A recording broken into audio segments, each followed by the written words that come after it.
because I don't have mine. Okay, so we have got just a short amount of time with a very special guest speaker. This is Dr. Gregory Beabout from St. Louis University. How many of you remember Dr. Michael McClyman from years past? Raise your hand if you remember. Okay, good. And I know there are a lot of new students here, so I don't expect you all to remember Dr. McClyman, but Mike McClyman is a former board member, a bit of a long-distance mentor to me personally, and also a friend of the ministry. He's had a lot of input in the ministry and the methodology and the philosophy of faith ascent. Just a wonderful guy.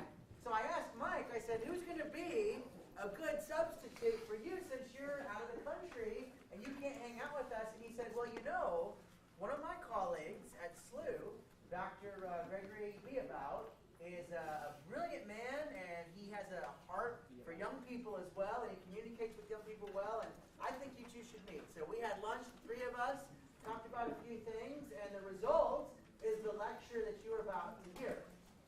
The title of the lecture is based actually on one of Dr. Beabout's books, and that is Ethics, the Art of Character, which I think is a great title. And I would encourage you guys to purchase this book on Amazon along with the other books that he's written. But a bit of a local celebrity, all right? So take advantage of that. And then also I want to talk to you about why I think that Dr. Beabout is so qualified to deliver this talk. Dr. Gregory R. Beabout, Ph.D. Marquette, 1988, is a professor of philosophy at St. Louis University.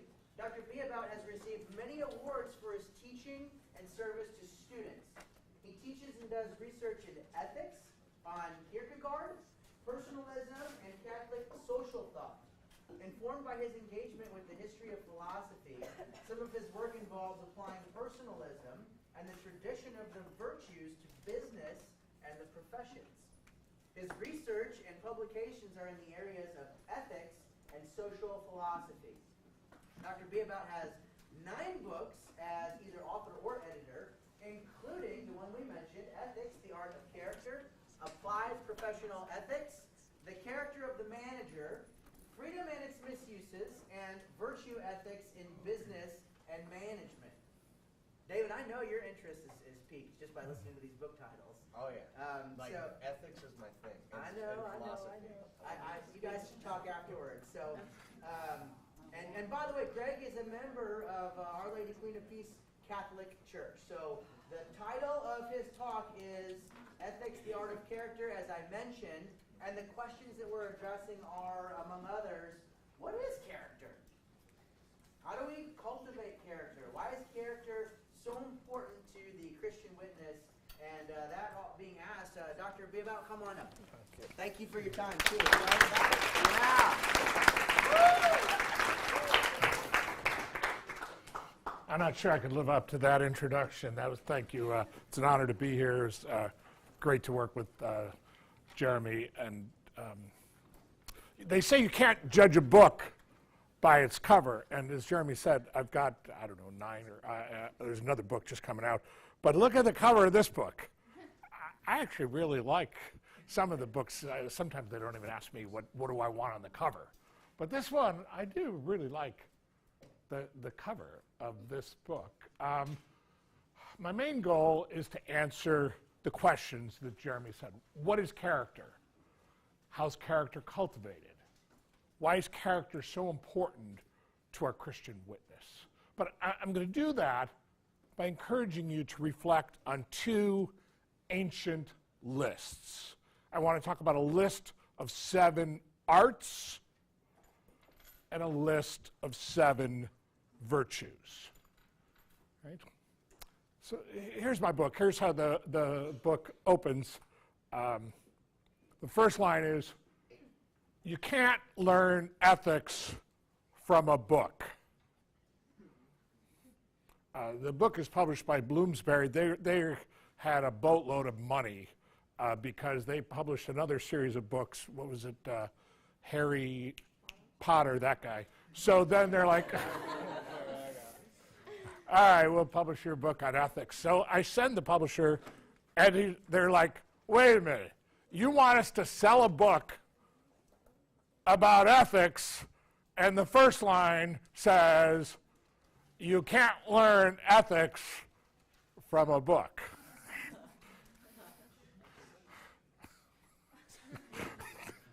To learn honesty, right, you have to practice telling the truth. To learn justice, you have to act in a just manner. The same is true of generosity, courage, kindness, patience, all the virtues. This applies to any worthwhile, complicated human endeavor. To learn to play the piano, you have to play the piano. To learn to play basketball, you need actual experience with a ball and a hoop. To learn to drive an automobile, you'll need to get behind the wheel, right? So in cases where learning comes from practice, why are there instruction books? Wait a minute, I didn't come here to read my book to you. You can get the book, but anyway, you get the point. Instead of reading my book, let's read from the Acts of the Apostles, right? In the 17th chapter of the Acts of the Apostles, right, Luke tells us this story about Paul. This is Paul's visit to the philosophers of Athens. I like this story because I am a philosopher, right? So this is Paul visiting Athens, talking to the philosophers there. Here's what the text says. While Paul was waiting for them in Athens, he grew exasperated at the sight of the city full of idols. So he engaged in reasoned disputations in the synagogue with the Jews and with the worshipers, and also daily in the public square with whoever happened to be there. Even some of the philosophers, Epicureans and Stoics, engaged him in discussion. Some asked, what is this pseudo-intellectual trying to say? Others said, he sounds like a promoter of strange gods because he's preaching about Jesus and resurrection. They took him and they led him to the Areopagus. And they said, tell us, what is this new teaching you're speaking of? For you bring some strange notions to our ears. We should like to know what these things mean.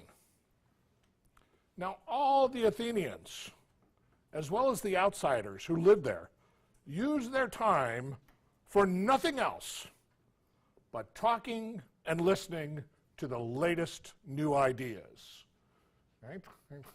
So there's Paul's encounter in Athens with the philosophers in Athens. I've actually been to Athens. I don't know if any of you have. Here's a little map of ancient downtown Athens as Paul would have encountered it. You see in the center there the Acropolis. Some of you have probably seen pictures of this. And up on the hill that's the Areopagus, right? The first part, Ares, you might know this in Greek. Ares is what they believed to be the god of war. So it's the hill, right, where they had a temple to Ares. In Roman times, they spoke Latin. Then they called, instead of Ares, they called it Mars. So sometimes you'll hear this referred to as Mars Hill, right? Because Paul went up on this hill and spoke to them there. Now, Paul, right, was a visitor to Athens, right? Athens is sometimes called the city of wisdom, right? But Paul came to them from Jerusalem. Jerusalem is sometimes called the city of faith. I come from Chicago. I grew up outside of Chicago. I went to school in Chicago. Chicago is sometimes called the city that works, right? Right? The Windy City, the city that works. When you guys head off to college, right, here's my sense. A lot of what you're going to hear there is not getting you ready for life in a city of faith. or even getting you ready for life in a city of wisdom. You're going to hear a lot. You're going to have a lot of pressure on you to get ready for a 21st century existence where people are going to tell you, here's what's most important: work, right? Make money, right? But we might think about, what's the role of faith going to be in your life? What's the role of wisdom going to be in your life? What would it be like to think about being in those cities and think of Paul's encounter with Athens, that city of wisdom? Let's reflect for a moment, not just on the world of work, right, but the world of wonder. Right? Athens, ancient Athens, was a city of wonder. Coming up in less than 2 months now is a total solar eclipse. Right? Right? I have been talking about this. I've been teaching at the college level for 35 years. Right? I talk about this every year. I have been talking. In 1979, I remember the eclipse of 1979. Right? But the total solar eclipse of 1979 only went through Oregon and Washington. I didn't see it. I was in Chicago at the time. And I've been waiting for this event, right, since 1979, talking about it in college classrooms through the 80s, the 90s, the last decade, even now. Here's the thing. I remember the eclipse of 94. In that eclipse, it happened in May. It was 82 degrees outside at the beginning.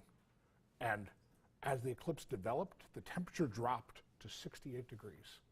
Right? It was like twilight. Right? In this eclipse in 2017, now it's not going to happen here, where we are right now, right? Temperature's probably going to drop like that down into the 60s, but it won't go completely dark.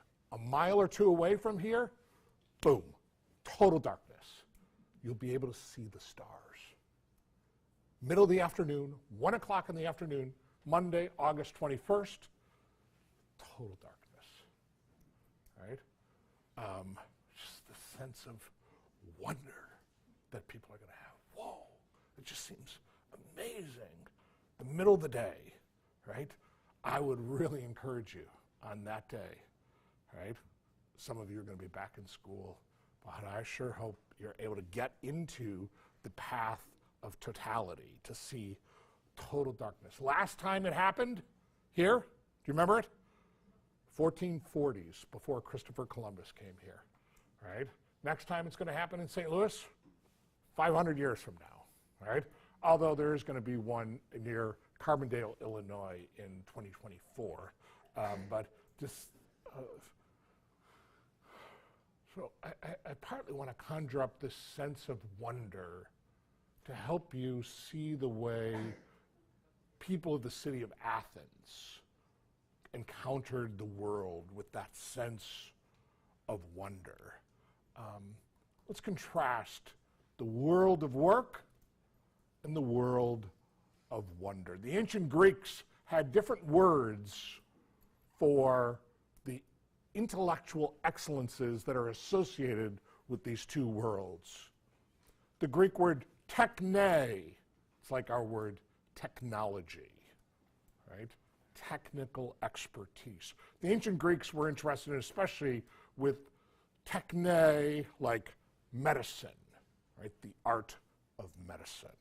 Architecture, right? The art of architecture. Shipbuilding, the techne, the art of shipbuilding, in Latin, ars, from which we get our word art.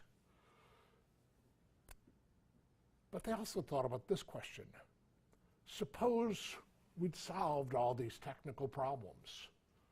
Suppose we were all healthy. We didn't need medicine. Suppose we all had a place to live, right? We didn't need more buildings, right? Suppose we had our transportation needs taken care of, right?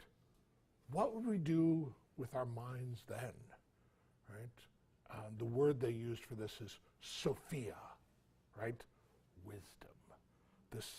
And they were especially drawn to these three activities: mathematics, studying the physical sciences, and contemplating the first principles of reality, wondering about, right, what's the source of everything, right? Where did it all come from, right? That's why when Paul came there to Athens, they were like, let's hear this guy, right? They'd been having this conversation already for hundreds and hundreds of years in Athens about those kinds of questions. The Latin word for this is sapientia, right?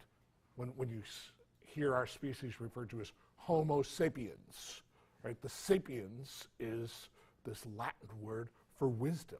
We're the thinking animal, the wise animal, the wondering animal. The world of work, right? People use arts, but the ancients called them servile arts. These are technical skills that allow one to provide service to others to meet human needs for food, for housing, for health, etc. And those of you that go to college, you're going to get a lot of pressure on you to develop technical skills, right, to accomplish services for others, right? But you might also see that time of your life, or this time, as a time to develop, right, this sense of wonder, to ask yourself, are there arts that are suitable to a free person whose basic needs have been met? If we've got food, we've got housing, we've got health, right? How do we exercise the gift of our intellect in that kind of situation? Once one has been liberated, right, what arts allow one to actualize one's humanity to the full? The ancient Greeks spent a lot of time reflecting on that kind of question. They called these arts not the servile arts, where you serve people in medicine and architecture and shipbuilding, but the liberal arts, the arts that are befitting a free person, the arts that free you and liberate you by allowing you to actualize the gifts that you've been given as a human being. The ancients, in exercising their intellect, loved to debate and dispute. Here was one of their favorite disputes. What is ethica arete? Right? Ethica, can you hear the word? It's our word, ethics. Right? Arete, I've already said it. Ares is their word for the god of war. Right? But the word, right, arete, see, they saw the warrior as an excellent person. But the word took on a broader meaning. Arete, right? It could refer not just to the excellence of a warrior, but to any kind of excellence. Greek's funny. There's two different letters that correspond to our letter E. Right? So on the right, the two words there are ethos and ethos. Do you see the difference? The first one, the first letter almost looks a little bit like our letter H, kind of like a letter N there, but that letter is called eta. In the older Greek language, it's heta, right? But then they would drop the letter H, so it's eta. So that word is ethos. The other word, ethos. See the difference? Right? Now, what's the difference between ethos and ethos? The first one, this word refers to the place where you keep farm animals. Right? What do we call it? A barn or a stable. Now, I actually grew up outside of Chicago, and we had horses when I grew up. Every morning when I got up, I would gather the eggs, I would milk the cow, right? And then I would have to feed the horses. We had 10 horses when I was growing up. One of our horses, Sugar was a runner. She would knock down the fence and run away, right? Then we'd get a call from the neighbors, hey, right? Your horse has run away again, right? And my dad would instruct me to put out a pail of oats, right? Put it in the stable, right? And Sugar would come home, right? So a stable is this place, this location where horses come back to. Even if they'll run away, they tend to come back to this place, right? The Greeks used the same word, ethos, to refer to a person's disposition, the traits that a person has, right? Some people, usually they're pretty nice.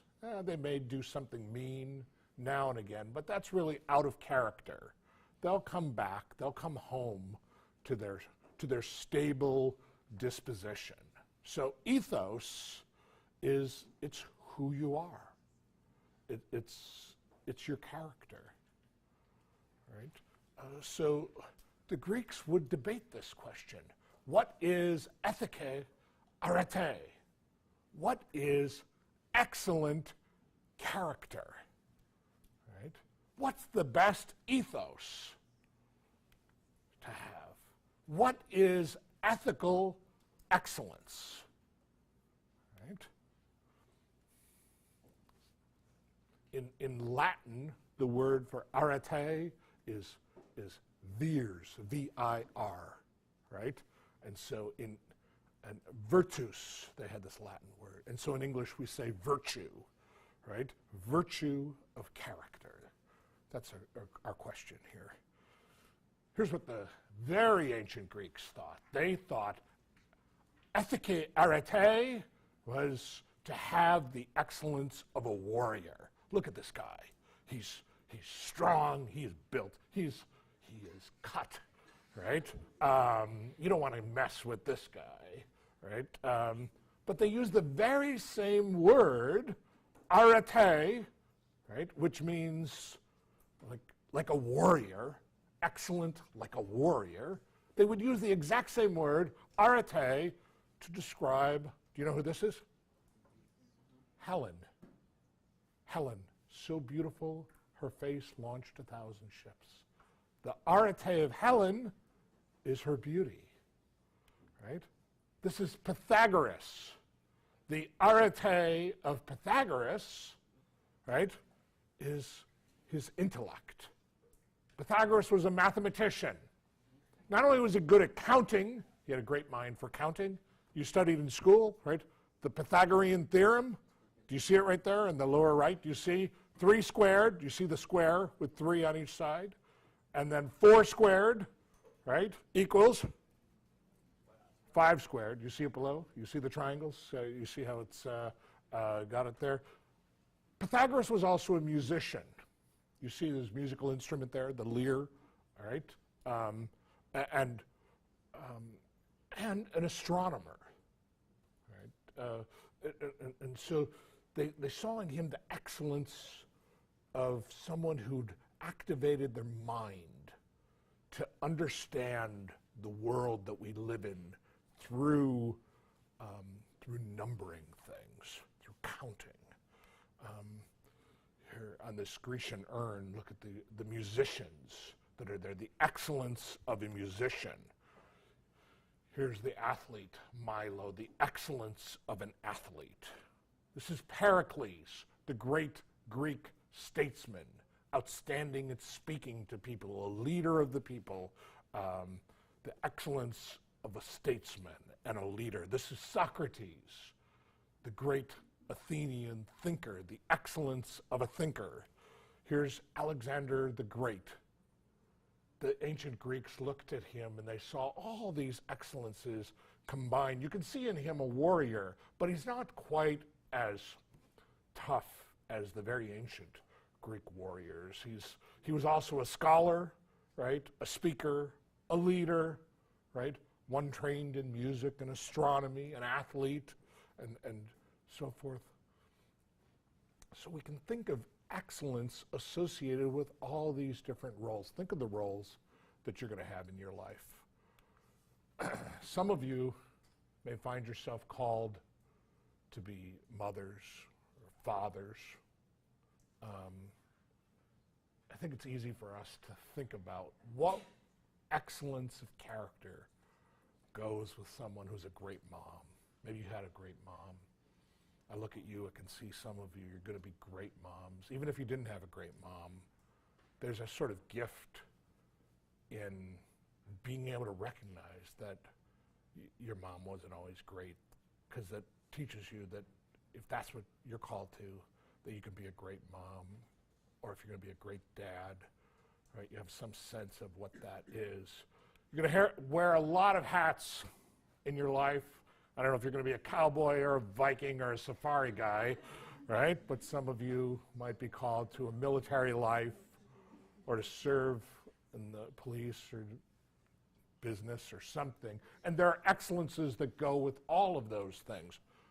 But the Greek question was not just, right, how do you be good in this role as a parent or in your job?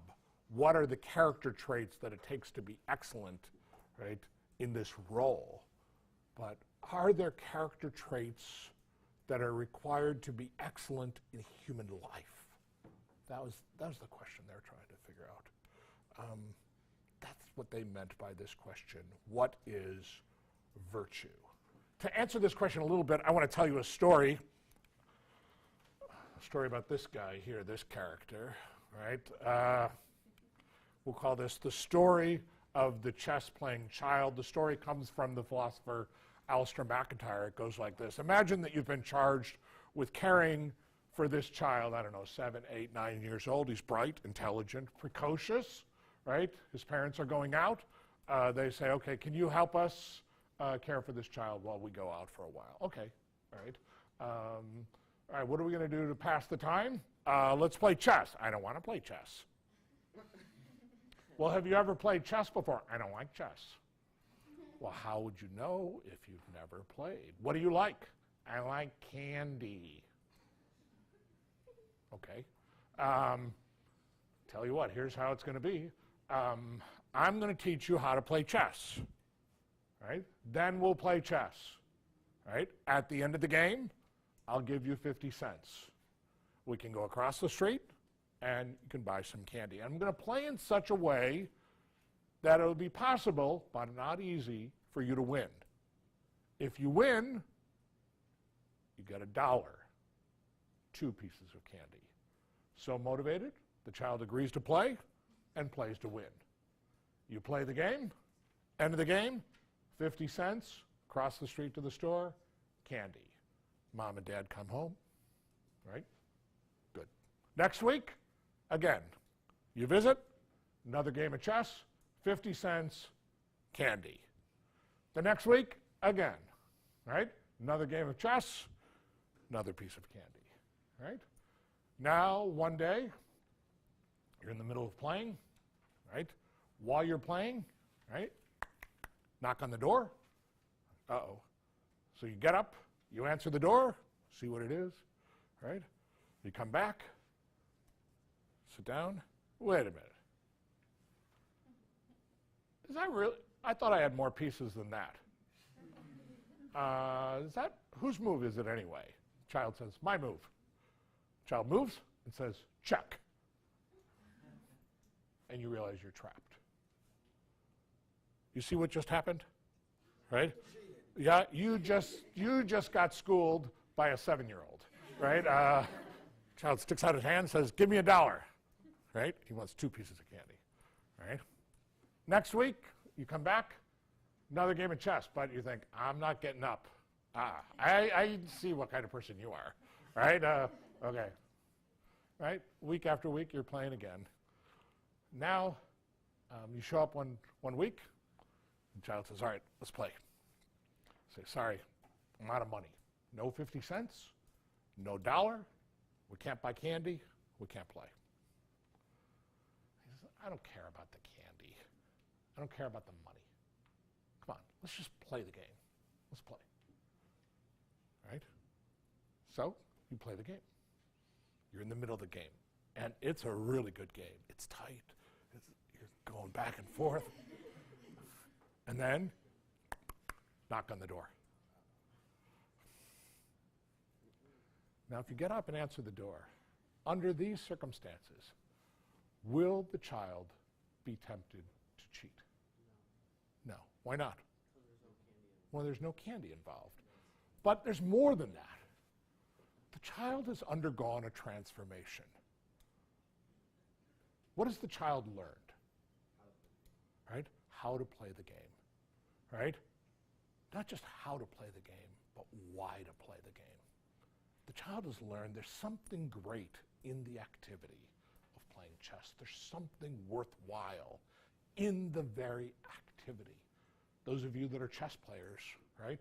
You learn it, right? What is it that's great in the activity? Are chess players? Tell me. It's fun, right? Go ahead. It's a game of strategy, strategic imagination, a special kind of analytic thinking, right? There's a very intense and unique kind of competitive intensity. Now, if you want to pursue those excellences, right, what do you have to do? Engage in the activity. If you cheat, you're cheating yourself out of the opportunity of pursuing those excellences, right? So what has the child learned, right? That honesty is an excellence that's integral to becoming an excellent chess player, right? Once you come to see that there's some things that are worthwhile, that are excellent to pursue, you come to see, I have to become a certain kind of person to pursue those excellences. That's what the child learned, right?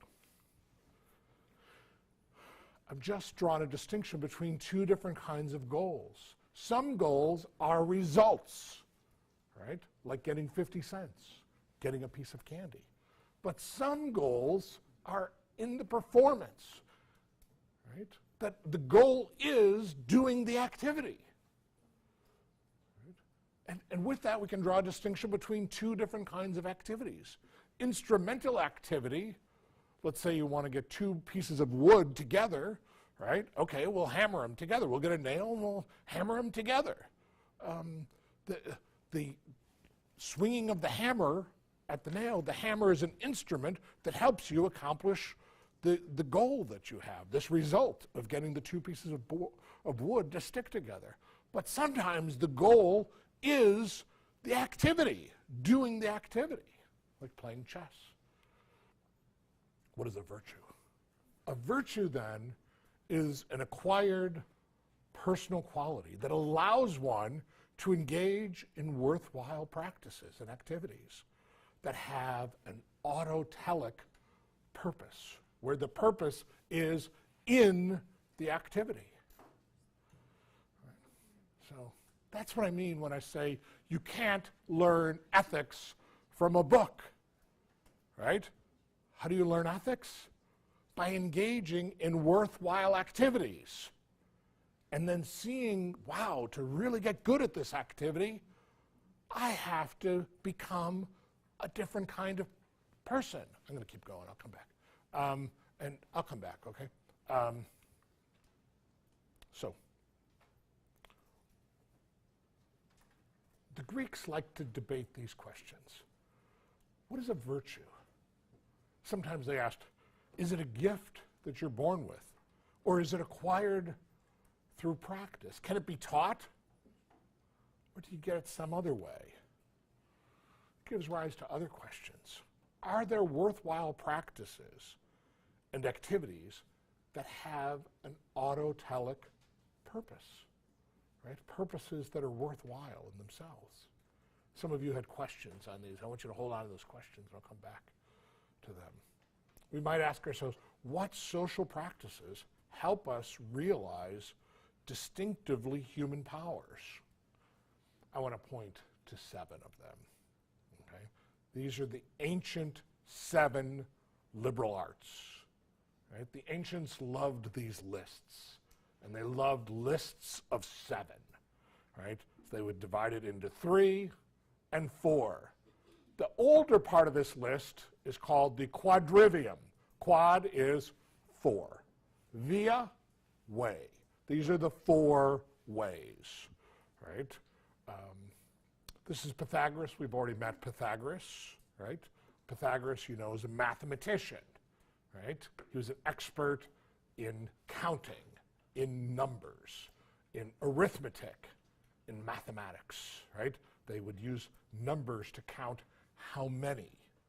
But then Pythagoras also came to see we can use mathematics not only to count how many, but also to calculate how much, right? So take mathematics and extend it to space. What do you get? Geometry, right? Pythagoras was a musician. Take mathematics and extend it into time, right? Right? That was not me. Extend mathematics into time. What do you get? Music. Watch this. Right? Now the ratio.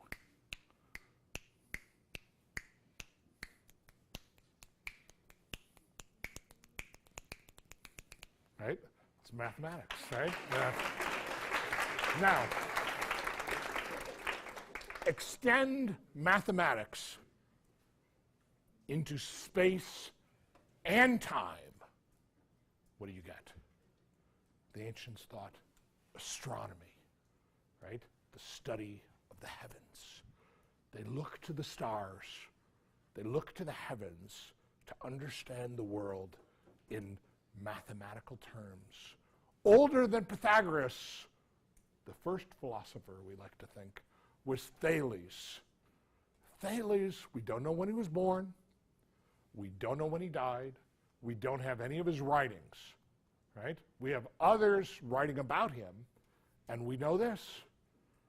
Thales was able to accurately predict the eclipse of 585 BC. We can now, through computers, go back and figure out there was, in fact, an eclipse in 585 BC there where Thales lived. Thales had been tracking the movements of the sun using mathematics, geometry, ratios, and extending, mapping the heavens, the moon, and he calculated, whew, we're going to have an eclipse. And then when it happened, right, boom, this sense of understanding of what's going on, right, in the world, right? The other 3 ancient disciplines that the Greeks focused on: grammar, the study of language; logic. Right? All of you are right here at this point in your life where, right, you just love not just to fight with other people, but to disagree with them, right? To point out logical mistakes, right? I've got 5 children, so I've seen it, right? Here's what happens. One of the great gifts of being a parent is you always, if you have a teenager, you always have someone to point out whenever you've made a logical inconsistency. Dad, you said this, but now look at this, right? I know you're experts at it, right? You're already doing it, right? The Greeks figured out there's an art to this. You can become excellent, right, at this, right? And the good Lord made us so when we're teenagers, boom, we grow right into this, right? And you just learn how to become excellent at it. Then next, rhetoric, the art of persuasive public speaking, being good at presenting. Now those build on each other. First, if you learn how to use language well, right, the art of language. Then you learn how to think clearly and consistently, right, the art of logic. Then you'll be good at the art of rhetoric, be good at using words and logic to communicate with others in a public space. These 7 together, the mathematical disciplines of the quadrivium, the 4, right? You see it along the top there, arithmetic and geometry. Along the sides there, music and astronomy. And then to the left, the 3, grammar, right? Dialectical disputation, logic, and rhetoric make up the 7 ancient liberal arts.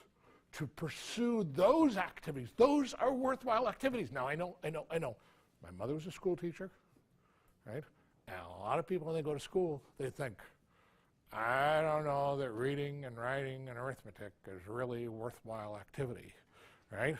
But what happens as you pursue those excellences, you activate your mind, you activate the powers that the good Lord gave to you, and in doing that, you become a more excellent human being.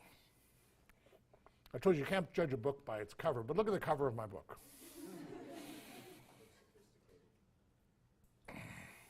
I wonder if I get a cool pointer with this.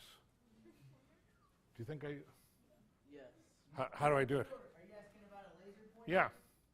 You think it's? It was working earlier. How do you think I do it?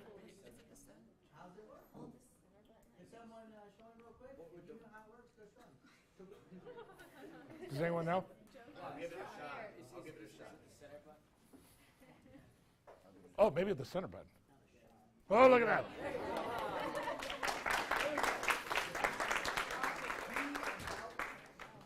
Used your logic. All right, there you go. What are these guys doing? Grammar, learning how to use words. Right? These guys? Dialectical disputation, logic. These guys? Public speaking, rhetoric. Right? There's the trivium. Grammar, logic, rhetoric. What are these guys doing? Counting, math, right? Right? These guys over here? Now, down here is geometry. Over here, music. Up here, astronomy, right? This character in the middle, what's this person surrounded by? The 7 liberal arts, right? You want to become a person of good character, right? Pursue excellence in worthwhile human activities. You didn't see that going on in my book before, did you? Right? All right. What are these deep human powers that the good Lord has given to us that we can actualize? How do we actualize them to pursue not just the character traits that we need to be good as parents or good in our jobs, but to be good as humans? Every human being is given a fight-flight response. Most of us are not very good at it, right? How do you hit the bullseye? How do you get it just right? Most of us miss, right? Some of us too much fight, some of us not enough. Some of us too much fear, some of us not enough. What do you call the person who can hit the target? What is it that they have? Courage, right? Courage is the excellence where you know how to hit the target with regard to the fight-flight response, right? Too much fear, you're a coward. Too much fight, you're rash, right? Get it right, you got courage. Or bravery, or fortitude, different words for the same idea. All of us have been gifted with the senses, right? Now the senses can get us into trouble. 2 in particular can get us into trouble. Touch and taste. We all need these, right? Taste, why? We need to eat. If you don't eat, you're not going to have nutrition. You can't live. You can't flourish, right? But it's easy to get in trouble with your sense of taste. All of us have met people, right, who eat too much or something's messed up the way they eat, right? Touch, right? Look, here's one of the great gifts of being your age. You come to realize, right, my grandchildren, right? They love it when I hold them, right? They just, they'll hug me, they'll rub their face on my face. But the oldest one is 7. He's already at a point where he's like, no, right? and look at you, if you're like, come on, in my lap, you're like, no, right? But, right, you don't want to touch me. But that guy over there, maybe, right? Right? We've been gifted with the desire to reproduce, right? And we need this. It's a great gift. But it's easy to abuse those gifts, right? It's hard to hit the target for how to be really good with regard to taste, right? And touch, right? What do you call being able to hit the target? You have moderation, right? Or temperance, right? Where you know how to temper your appetites, especially the appetite for food and the appetite to reproduce. We've all met people that are not very good at this, right? But ethique arete, ethical excellence, involves becoming excellent at this. Now these two have focused really on, right, things that each one of us have. But part of being human is that we live together in a community with other people. So there's not just the excellence that's involved in my ability to regulate my fight-flight response or my ability to regulate taste and touch, but also how I relate to other people, right? To become excellent at that, the name for that is justice. Justice is the virtue of relating well with others, of giving other people their due, treating them the way they should be treated, right? That's justice. And then the fourth thing that we've all been given is this power of intellect, right? The human species has the largest brain, right? And with this brain, we can think, we can reflect, we can be aware of ourselves, we can be aware of our own awareness, right? To develop this intellectual power. Right? We've all met people that are not good at this. They're thoughtless, they're short-sighted, they're negligent, they're forgetful, right?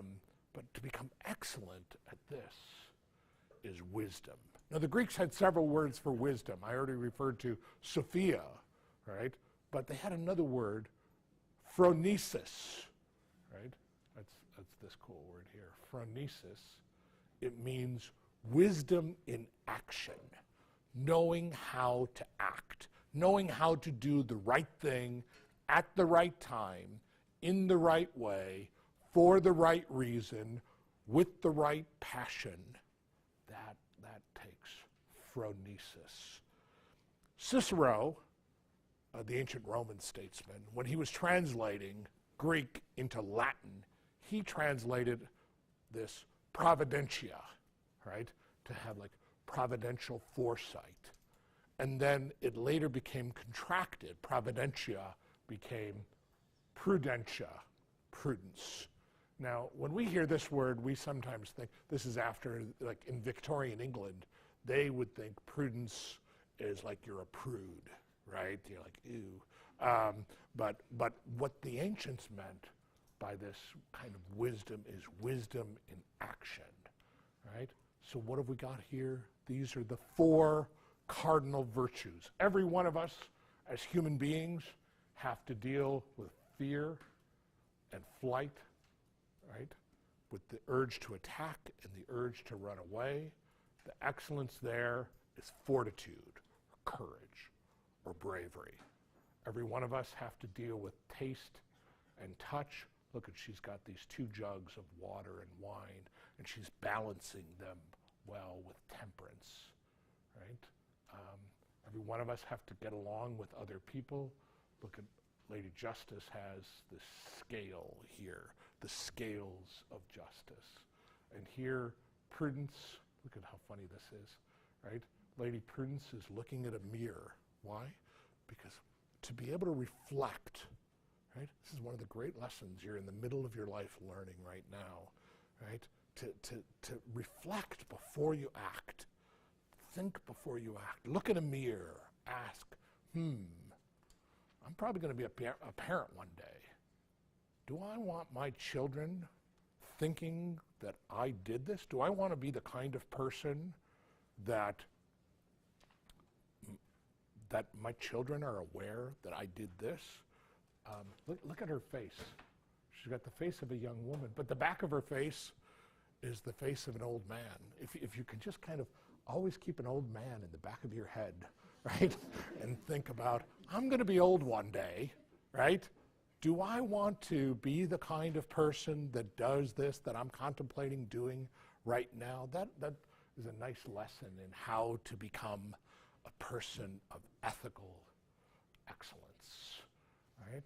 Those 4 virtues: courage, temperance, justice, wisdom. That is a really cool cover of that book. Let's go back to Athens, right? Remember, St. Paul is visiting Athens, right? But if you remember the story from the Acts of the Apostles, it didn't actually go that well in Athens. He left Athens and he went on to Corinth. And in Corinth, his message was received better, actually. I think you all remember part of what he said when he was at Corinth. Remember in the 13th chapter, he says, and now these 3 remain: faith, hope, and love. But the greatest of these is love. The ethical excellences that Paul emphasized were different than the excellences that Athens emphasized. Paul emphasizes faith and hope and love, right? Those are the excellences of Jerusalem, the city of faith. The excellences of faith and hope and love. So you might ask, do you have to choose between the ethical excellences of faith, hope, and love of the city of faith? Or could I also have the ethical excellences of the city of wisdom, right? Of fortitude or courage and temperance, of justice and prudence. Could one person have them all? Or do you have to choose? Could you have dual citizenship? Could you be a person of Athens and a person of Jerusalem?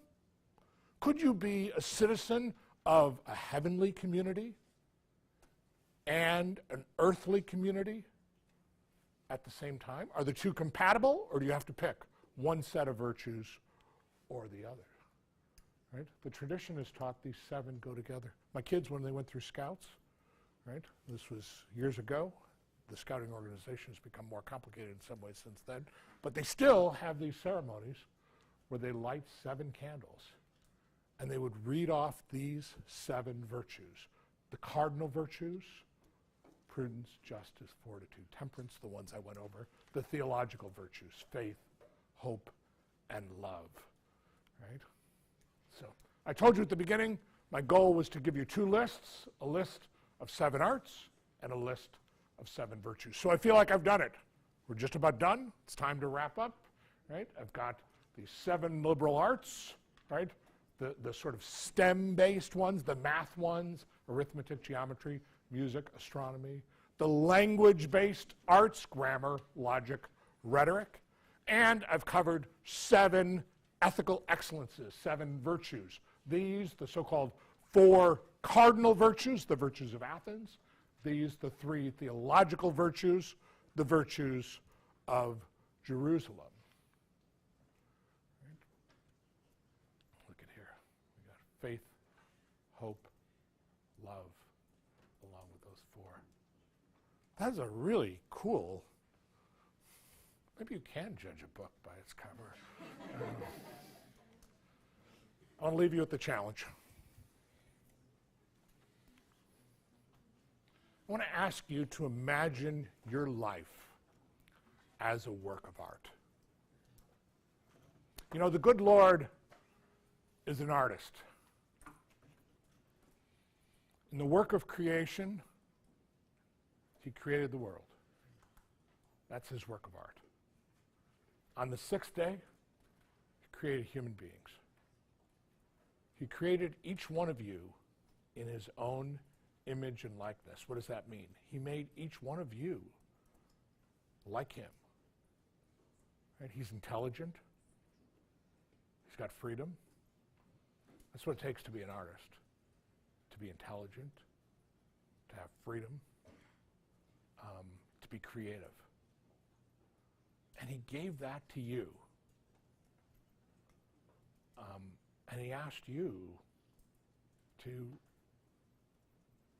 be an artist with him, to share in his creation. Some of you are going to be called to be parents, to share in God's creation by bringing new life into the world, right?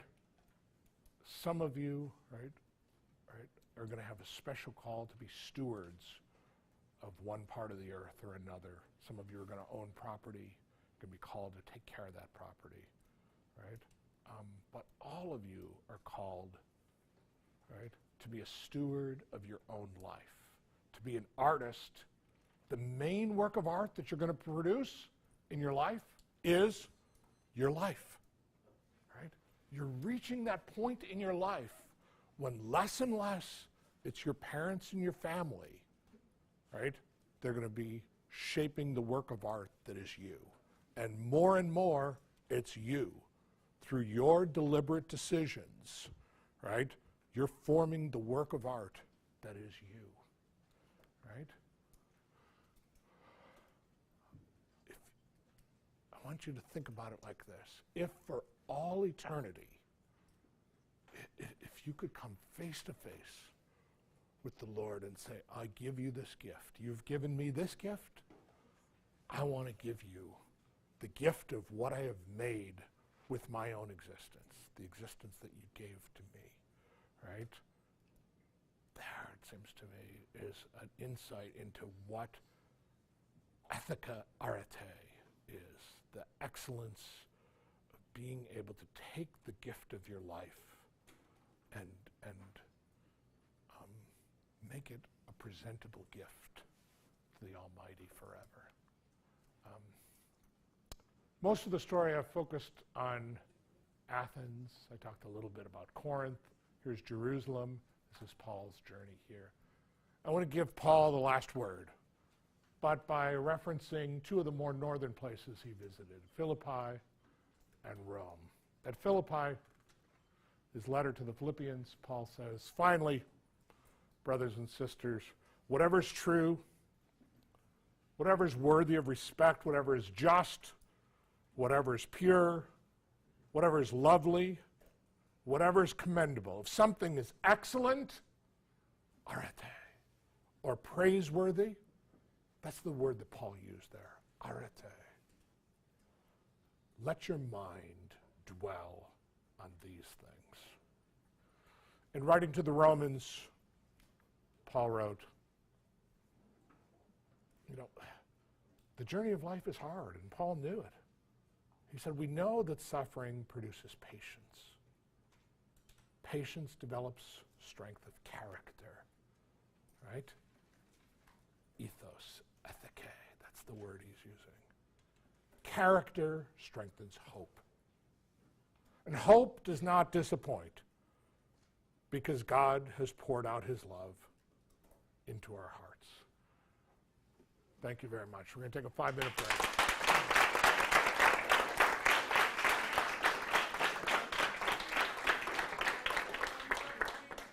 Stretch your legs a bit, use the restroom, get a drink of water, fill your water bottles, and then back here at 5 minutes.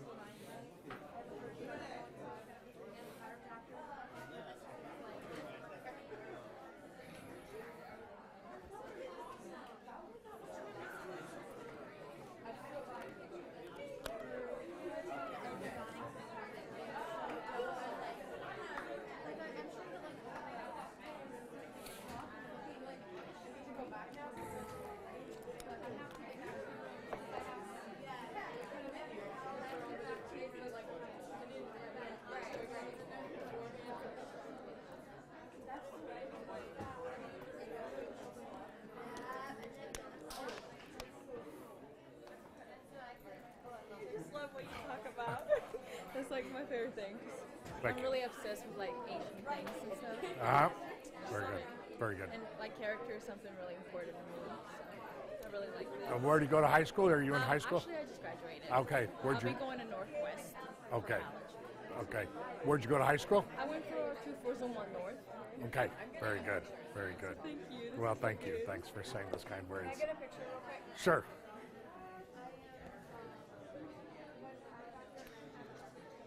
I'm not too good at this game, so No, thank you so much. thank you.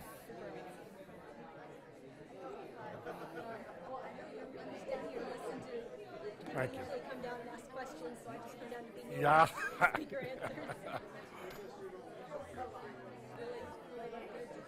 Thank you. And what is your role here? Are you a camper? Or? I am. Yeah. And are you a high school student, or where do you go to high school? I'm homeschooled. Okay, very good, very good. And where are you in your studies? I'll be going into 12th grade. Very good, very good. Good. How you doing? Say your name. Brandon, Brandon. very good talk. Thank you. Thank you, Brandon. Do you play chess? Do I play jazz? Chess. Chess. I'm okay, probably not as good as you are. Yeah. Yeah. Are you a good chess player? Decent. Yeah. Good.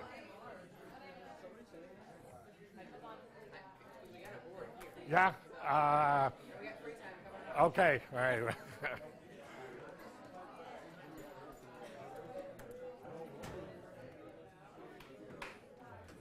I enjoyed hearing the context of the different virtues. I was thinking of, I can't remember which dialogue it was, but I remember reading one of Plato's dialogues and talking about this question Right. of virtue. Right. And somebody asked Plato, or I guess it was Socrates, Plato was writing it, what virtue was, and I remember being surprised that I don't think he answered this. That's right. That's right. He didn't define it. It was maybe the Mino. Is that right? I think so. Yeah. Yeah. Yeah. I don't know if you know the backstory. Mino. Do you know who Mino is? Not particularly. Okay, so Mino is an actual historical character, and Plato in his writings only tells us a little bit about him, but there are other ancient writers that wrote about him. So most of what we know about Mino comes from other writers. Mino was a general in the military, but he was a traitor. He was a double agent, and so when the Greeks were fighting the Persians, he would double up with the Persians, but then he told the Greeks that he was doing that, so he would cheat on the Persians to, and he was a climber. He always wanted the next position, so people below him, he was tough on them, but people higher than him, he was always, and then when they weren't looking, he would stab them in the back. At the end of his life, when he was caught as a double traitor, he was caught with some other generals. The other generals were beheaded, but they thought it would be too good for Mino to behead him. So they tortured him, they skinned him alive, and he lived for another year with no skin, actually. And then he ended up dying from that. So everybody in Athens would have known who he was, because this guy had lived for a year with no skin.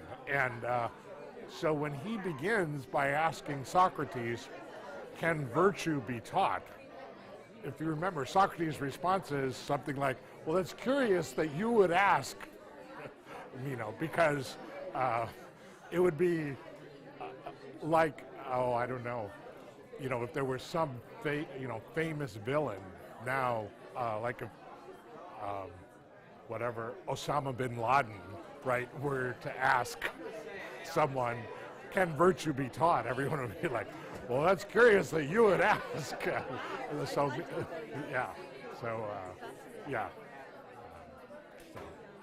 And then those are exactly his questions that I referenced. Socrates responds by, exactly as you said, not by directly saying, right, whether virtue can be taught or even saying what virtue is, but it's always, indirect and working around and so forth. So, good. All right, let's see if he's ready here. Thank you very much. Thank you.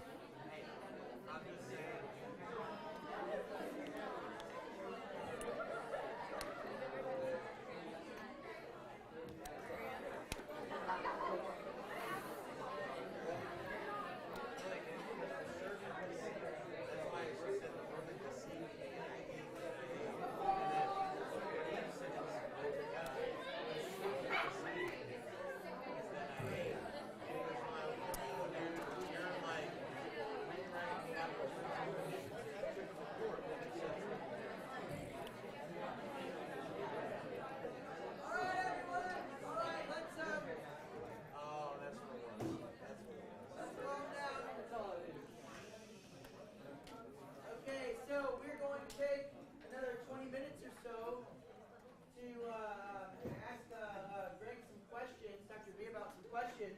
And since nobody wants to ask the first question, we'll go directly to question number 2. Wait, actually, we have a... We did have several questions, Sarah. Awesome. Go nuts. Have Okay.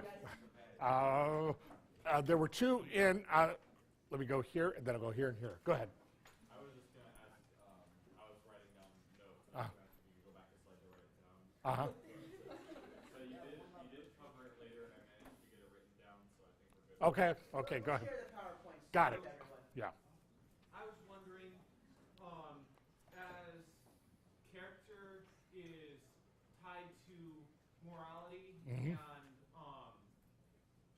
the Greeks tried to define character in terms of the lists of 7 and then 4, which Christianity then improved on by adding the faith, hope, and love. Mhm.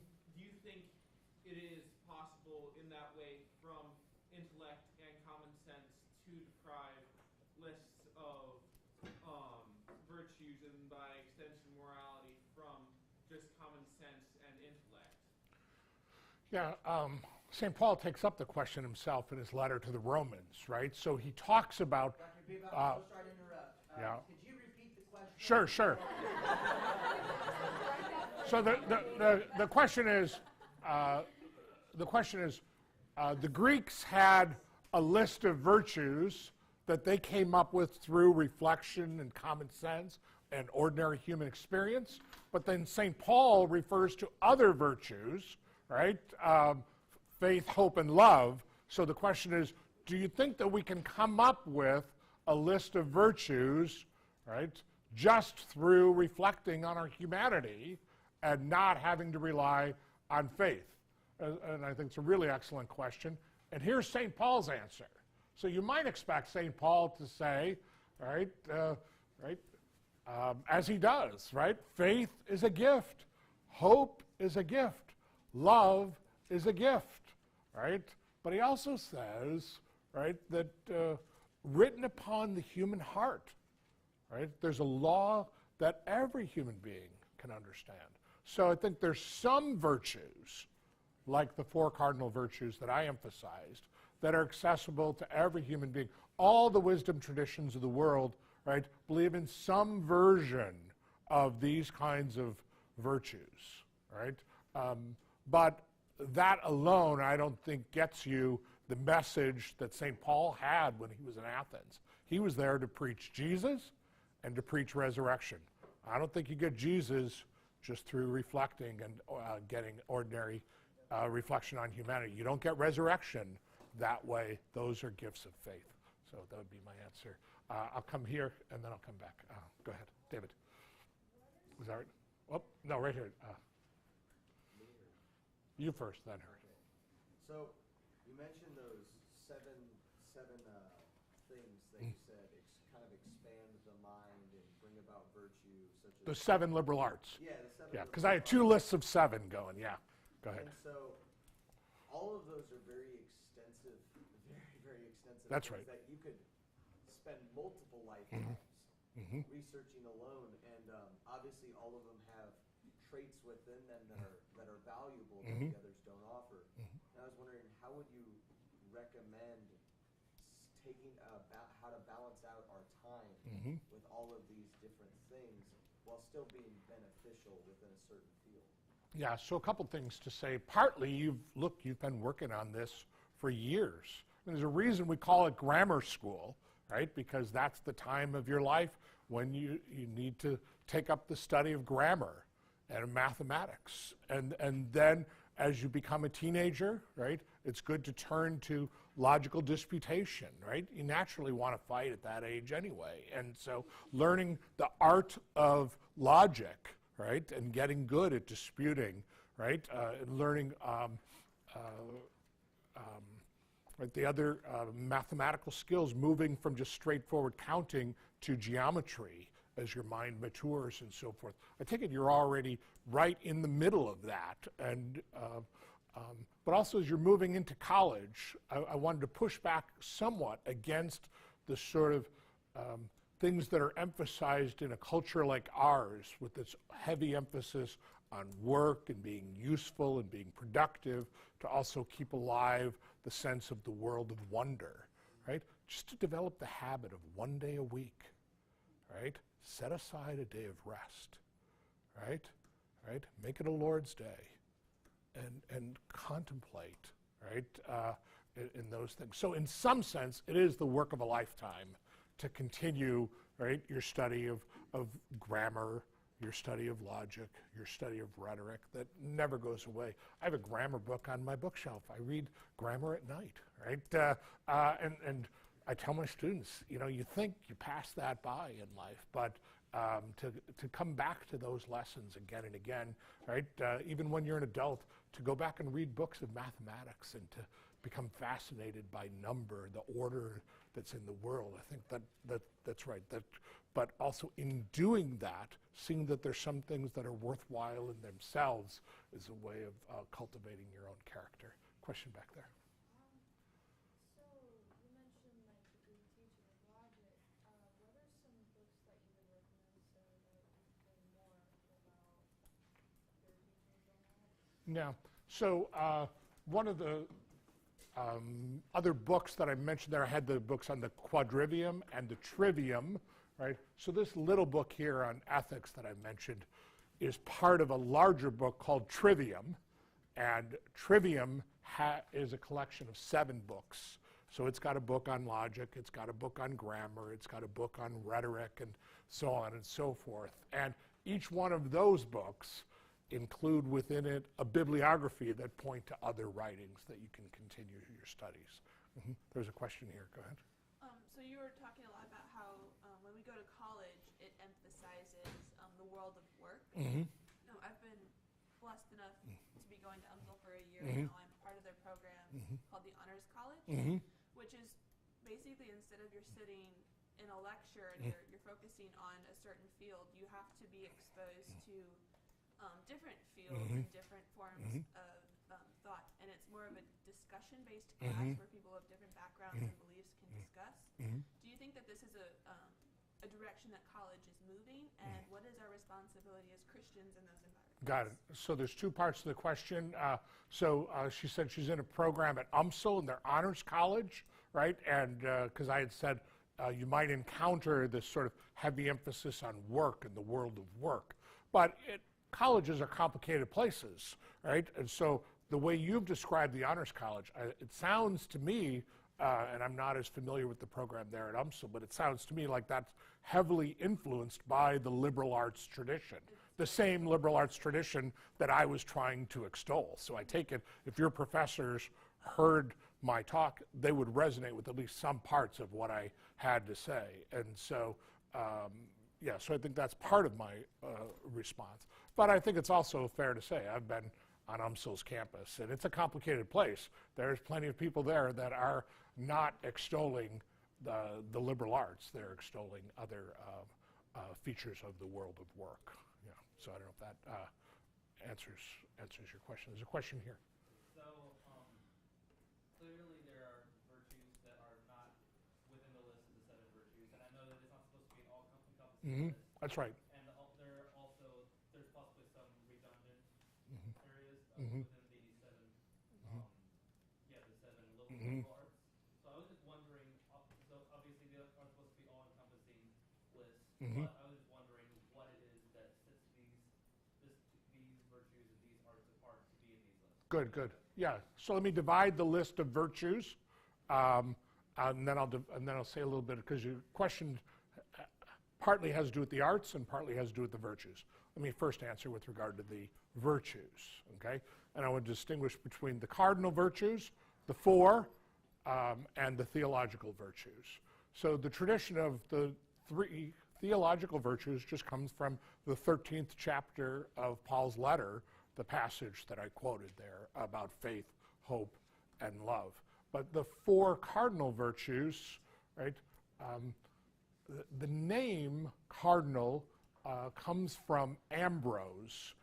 This is in the 4th century AD at the funeral of his brother. At that funeral, he delivered a speech, right, honoring his own brother. And his speech praised these four qualities, the same four qualities that I mentioned. And in that speech, he called these excellences. He said his brother really embodied these. He saw in his brother a man of courage, a man of temperance, of moderation, a man of justice, and a man of wisdom. And he called those excellences in Latin cardo. In Latin, cardo means hinge. We think cardinal, it's St. Louis, right? We think cardinals, right? We think it's the name of a bird. But the bird, right, is actually named after the color that cardinals wear. Their robes are red, right? So that's how the bird gets its name. And the cardinals get their, right, this because of this Latin meaning hinge, because the cardinal's main job is to elect the next pope. They're the hinge to the door to the next pope, right? But that's not quite the way Ambrose uses the word. He means these four, right, are the hinge to a good life, right? So take, for example, patience, right? And patience is a virtue, right? But if you have moderation, right?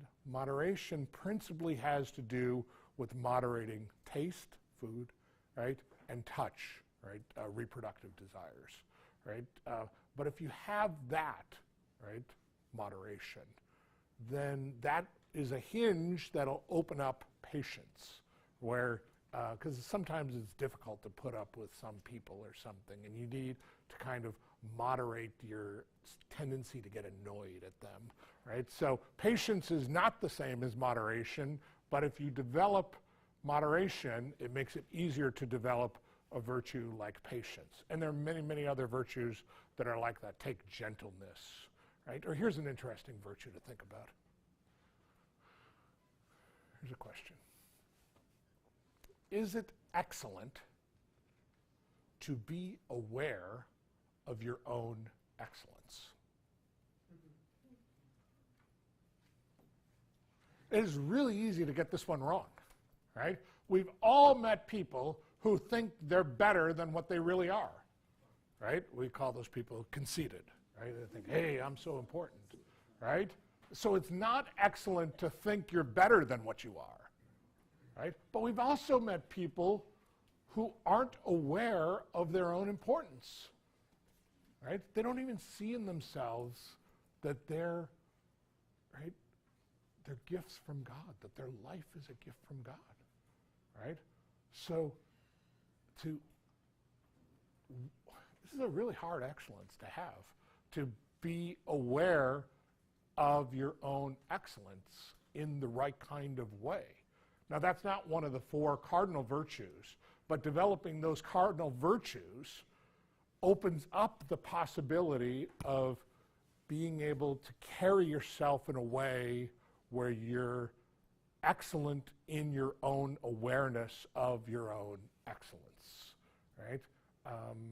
Or take humility, right? See, humility looks like it's really different than what I just described, but actually it's the same virtue. Because if you really are aware of your own excellence, you would be aware of your own littleness too.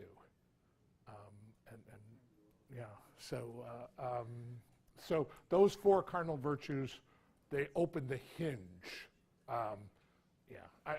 There was another part of the question, but I'm gonna respond to some others. Question here. I actually kind of have two questions. Uh-huh. One, is there a faster way to get that book than Amazon? Number two, I'm kind of going on logically here. Yeah. If Thales was actually perfectly able to calculate the eclipse Mhm. of 585 BC, as Yeah. you said, how can it be that we can't find the date of the solar eclipse if it's close by? I don't understand the last part of the question. How can what? How is it that we can only find the date of the solar eclipse if it's that close by? I don't understand that part of the question. I mean, I think we're able now to accurately predict. I mean, you can go online. They can tell you every eclipse that's coming for the next 10,000 years. We can get it down to, I mean, you can go on Google Maps right now for this eclipse coming up, and they'll tell you down to the foot. Like you could just punch on a map, and they will tell you exactly how long. Now, the last one that I checked, they said we're within a tenth of a second, because it could vary based on the height of the mountains on the moon. But I think we're already at a point where we have very accurate predictions. The first part of the question, though, I had a response to. Say the first question. Is there a faster way to get that? Yeah. All right, so here's the deal with the book. The book has been published in the following countries that I'm aware of: the United Kingdom, Canada, India, and Australia. Okay? It is being released in the United States of America, I think January 2nd of 2018. That having been said, Amazon's an amazing thing. If you have Amazon Prime, you can get it in 2 days.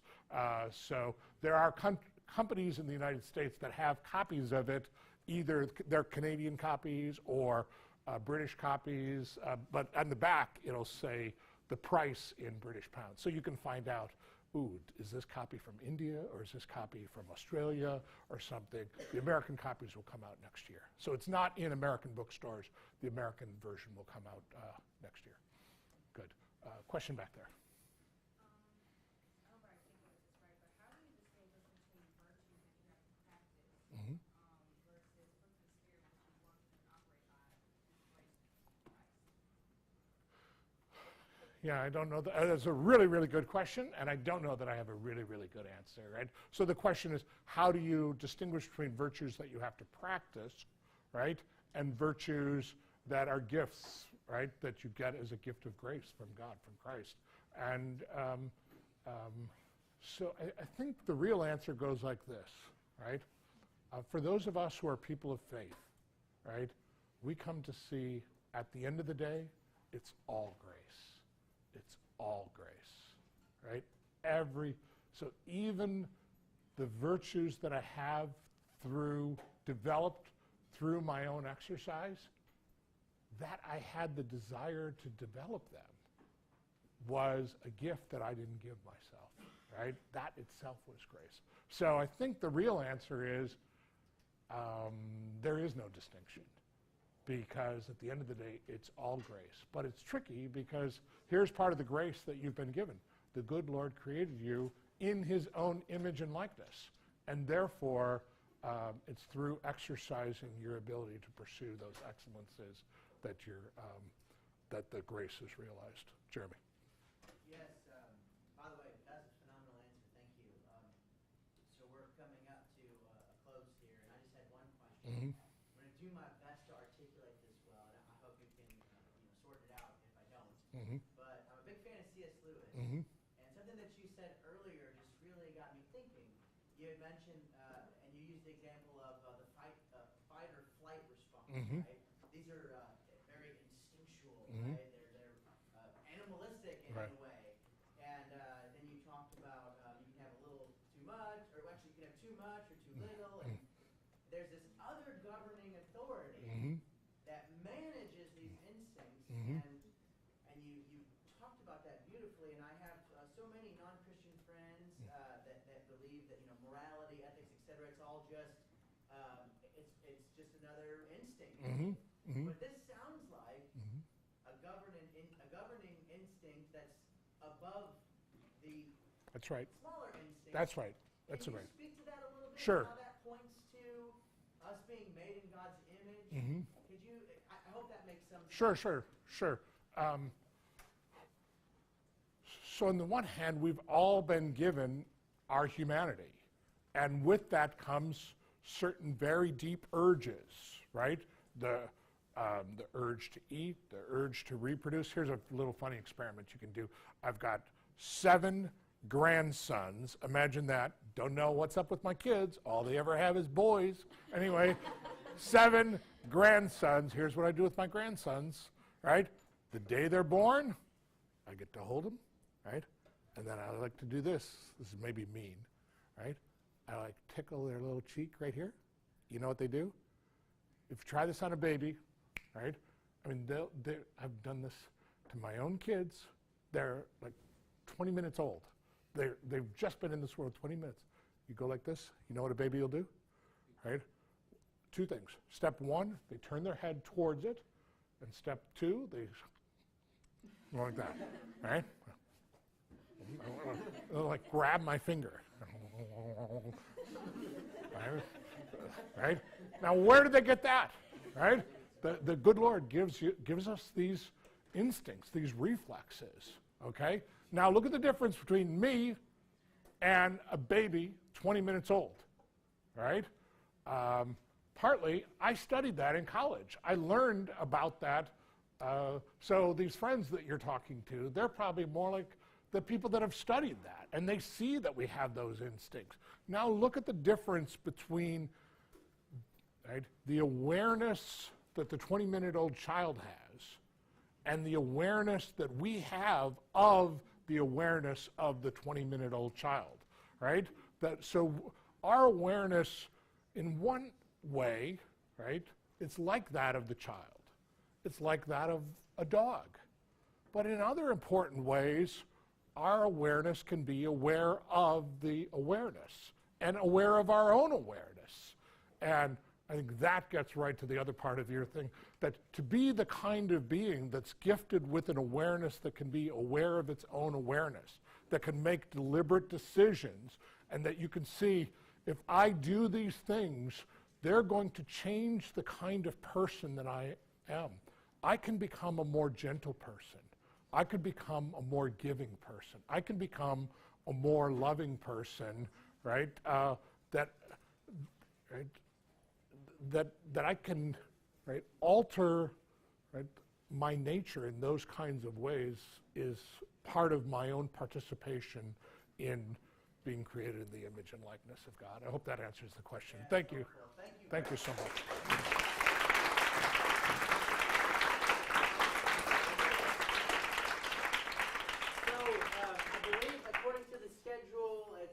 Groups, right? That's where we're headed. After small groups, you guys have some free time. You can catch a meal. Back here at 6 o'clock sharp for a panel discussion. Yes, sir. I'm not in charge of meal tickets. I'm sorry. The small group leaders have one. Small group leaders have meal tickets. All right. Small group leaders have meal tickets. Group 1. Are you going to stick around for a meal, by the way? Or do you want to go off campus? Dr. Carper sent me a note. I think we're getting together. Great. Okay. Great. Yeah, so, no, that's fine. Yeah. I'll let you talk with